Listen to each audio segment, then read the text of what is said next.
Welcome home! The bath is ready. I'm hungry, so the bath will be after. Prepare me dinner. Sure thing. This has been the same old conversation between me and my husband for decades. My name is Karen. I'm a 59-year-old homemaker. I time the preparation of the bath and dinner to coincide with my husband's return from work. Since it's not always clear which he'll want first, I have to have both ready. Hey, bring some tea. When he says that, I simply respond, sure thing, and prepare the tea. I've been living this life for nearly 40 years, so for me, it's just as usual. I got a job right out of high school, met my future husband, who was my boss at the time, and we got married.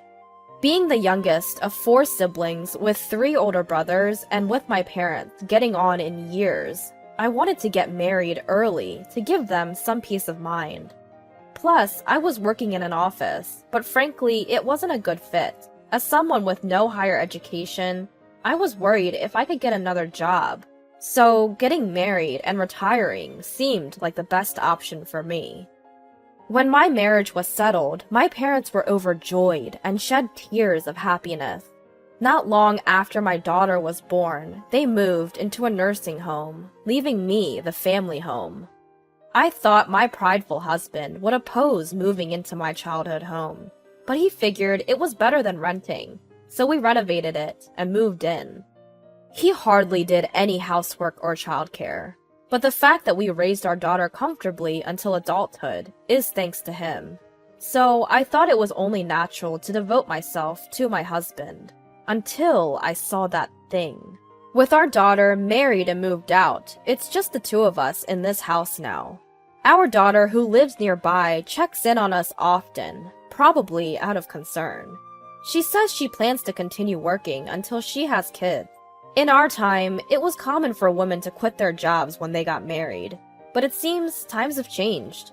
When I told her how impressive it is that she's doing all the housework for her husband and still working as she always has, she looked puzzled. What are you talking about? We split the housework.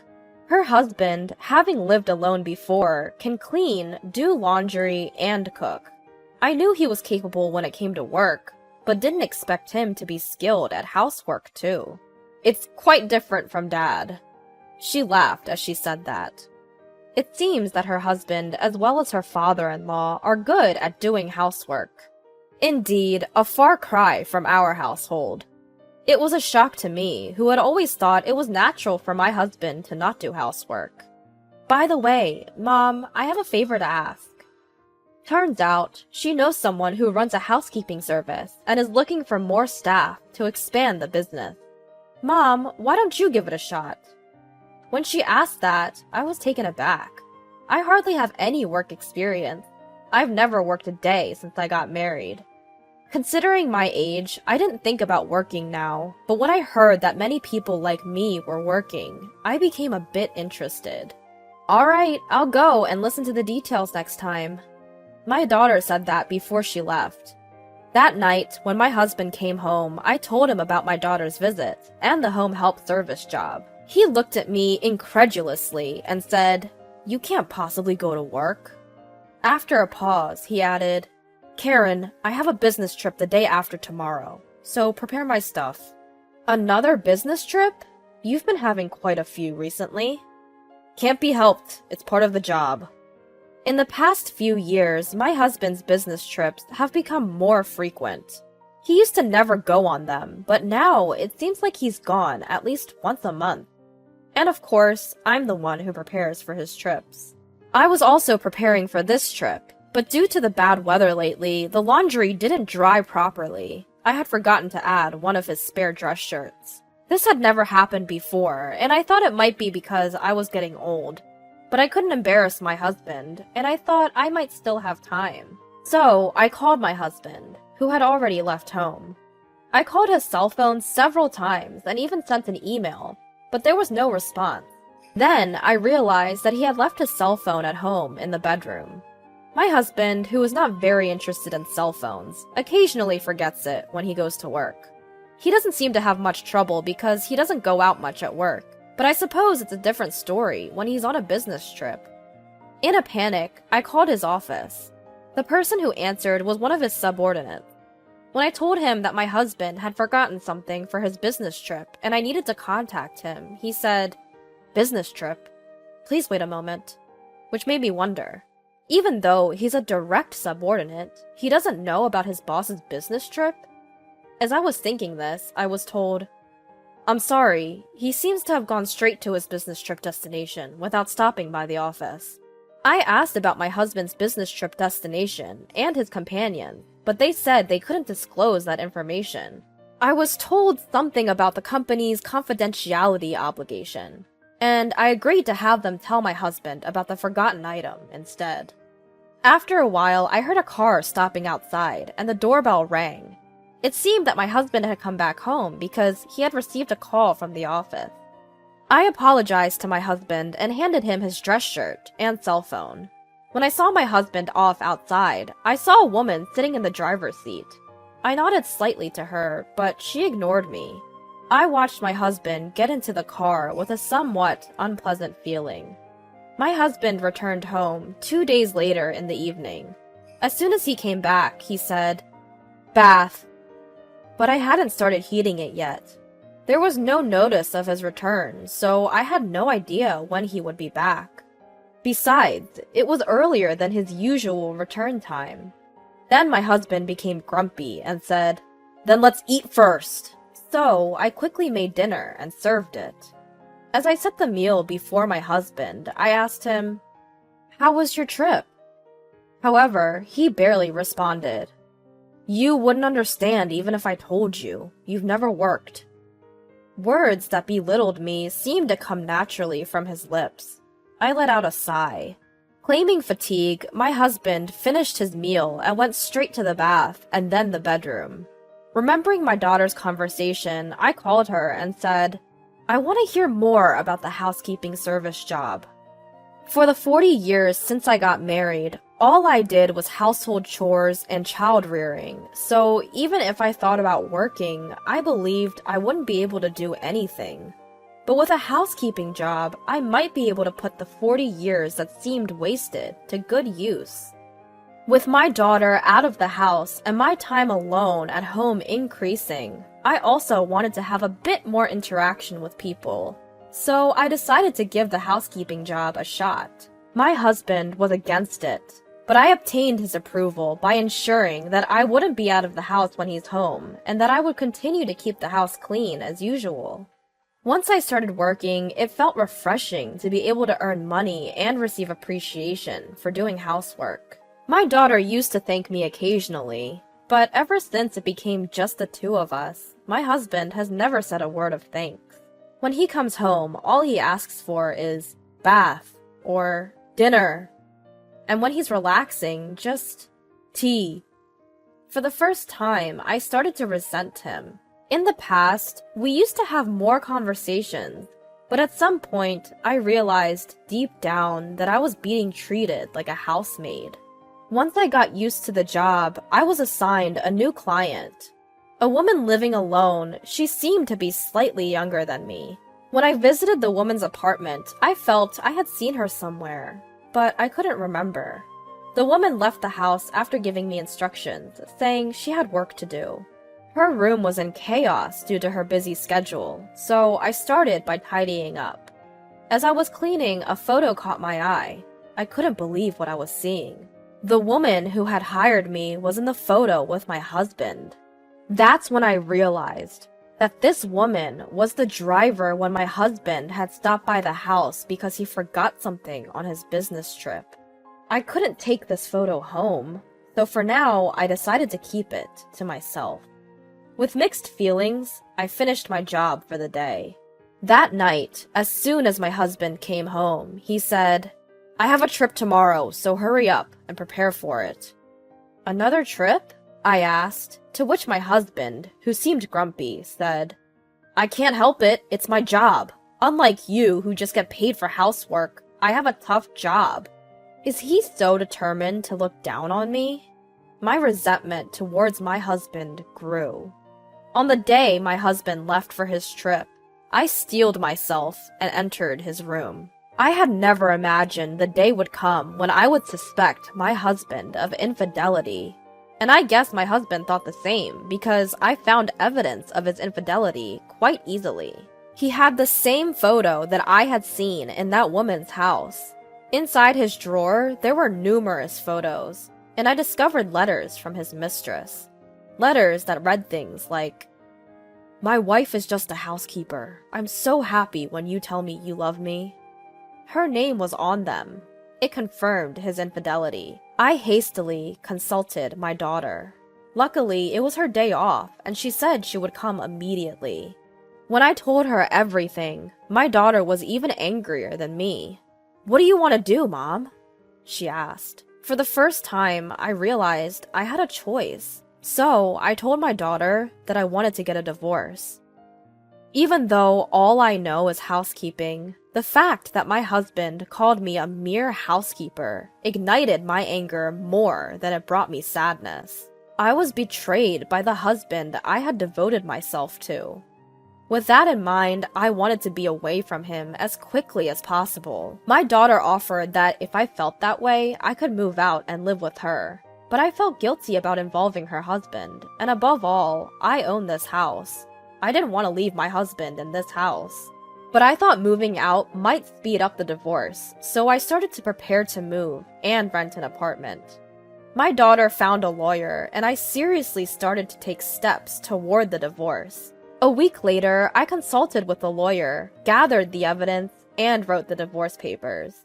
I brought it up to my husband when he came home. "I want a divorce," I said. He scoffed. "Out of the blue? What will you do after the divorce? You've barely worked a day in your life. You think you can survive on your own?" His words hurt, and holding back tears, I replied, "Even so, it's better than living with someone who's cheating on me." He laughed. "Cheating? What are you talking about? That's not cheating. She's my lover. In other words, she's the main one and you're just the housekeeper. You didn't notice for over 10 years and now you suddenly care? If you hadn't noticed, you could have lived here without a care in the world as a housekeeper. What a pity." He didn't even deny the affair. Was he really this terrible of a person? When I presented him with the divorce papers, he snatched them, filled them out without hesitation, and shoved them back at me. "I'm ready for a divorce anytime. I'll give you until tomorrow. If you're getting a divorce, leave this house," he said and went to the bathroom. The next morning, for the first time in decades, I broke my routine. I didn't prepare breakfast or lunch for my husband, nor did I wake him up.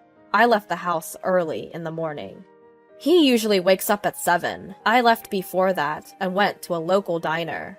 How refreshing it was, taking breakfast in a sparsely populated diner. The scene before me was so extraordinary, it felt somewhat beautiful. After a while, my cell phone started ringing several times. It was from my husband. Not the type to text, he usually prefers to call. Chances are, if I answer, he'll just end up berating me. Ignoring him, I turned off my phone. After relaxing at the diner, I went to the local office. As soon as the office opened, I filed the divorce papers. While my husband was at work, I decided to go home and pack up my stuff. But surprisingly, my husband was still at home. "Where the hell have you been? It's your fault I'm late. I can't go to work now, so I've said I gotta go to the hospital and take the day off." Well, it's not surprising a man who's never woken up by himself can't do it now. But taking the day off work, just like that, what an idea. I didn't feel like arguing with him, so I just ignored him and started packing. "Ah, so you've decided to leave. From now on, I'll invite her over." Her must be his mistress. Is he planning to kick me out and live here with her? The moment I heard that, I reached my breaking point. "So, you've been making a fool of me all this time. I've already consulted a lawyer. Be prepared, because I will definitely claim compensation for the affair." At this, my husband just laughed. "A lawyer? I can hire a competent one anytime. You don't stand a chance." I was so frustrated being ridiculed like this, I was about to respond. Suddenly, my husband clutched his stomach and crouched down in pain. I wondered what was wrong, but it seemed like he was really in pain. For a moment, I thought of leaving him like that, but if I do, there might be repercussions against me. Seeing him in such pain, I called an ambulance. The ambulance arrived quickly. I answered their questions and watched over my husband. It was decided that he would be transported to the hospital. One of the paramedics looked at me and said, "Ma'am, you should get ready too." But I responded firmly, "I can't. We're strangers now." The paramedic looked puzzled, but perhaps sensing something, they transported my husband without me accompanying him. At that moment, my husband's face was pathetically funny. When I contacted my daughter, she agreed to go to the hospital. It seems my husband will be hospitalized for a while. I only heard that his life was not in danger, but didn't ask for more details. After all, he's a stranger to me now. It'd be a problem if I develop unwanted feelings. I told my daughter, and she understood. While continuing to pack, I found another photo of my husband with his mistress. Shockingly, it was hidden in the living room drawer. In that drawer were our wedding rings, and I couldn't tell if my husband had intentionally left it there or not. But realizing I hadn't noticed it until now, I felt something was wrong with me. At the same time, anger bubbled up within me again. I thought about leaving this house, but I wasn't going to let it end with me just walking away. My husband wasn't around, and I saw this as an opportunity to act. I moved all his belongings to a rented storage unit. Half a month later, when I started living in a new apartment and finished my work for the day, I found my phone filled with missed calls from my husband. As I was about to drop my phone in surprise, another call came through. I reluctantly pressed the answer button. "Hey, where are you right now? Why can't I get into the house?" My husband's voice echoed. It seemed he had been discharged from the hospital and had returned home. I laughed. "Congratulations on your discharge. That's no longer your home, so why don't you go to your mistress's place?" "What do you mean?" he shouted, but I didn't back down. "I sold the house. You seem to be mistaken, but the house was in my name. I can do whatever I want with my belongings, and it's none of your business. Besides, I've graduated from being your housekeeper. We're already divorced, so do whatever you please." Divorce? He must have forgotten about signing the divorce papers half a month ago, or maybe he thought I wouldn't really go through with it. He seemed bewildered, but I hung up. Later, I claimed damages through a lawyer from both my ex-husband and his mistress. My ex-husband had boasted he could easily hire a competent lawyer, but given the evidence and duration of the affair, no lawyer was willing to take a losing case. Thus, I was able to secure a significant sum of money. From what my daughter heard from my ex-husband, his affair was apparently well known within his company, which made sense considering the reactions I got when I called his workplace. In reality, he wasn't on business trips, but vacationing with his mistress. But once the divorce was finalized, my ex-husband became the butt of jokes at his office for being left by his wife and having his house sold off. Apparently, he felt quite uncomfortable. His colleagues and subordinates were heartless. Furthermore, when he went to his mistress's place and she was also asked to pay damages, she complained that this wasn't what she signed up for and left him. How could she say such a thing after getting involved with a married man? My daughter, unable to forgive her father's infidelity, cut off all contact with him afterwards, so I don't know what happened to him. Given his high pride, he might not be able to stand being laughed at work and might have quit the job. He might have moved back to his hometown, which is far away from here. I thought I was powerless. But once housework became my job, I realized the time I'd spent wasn't wasted, and now I'm living a fulfilling life.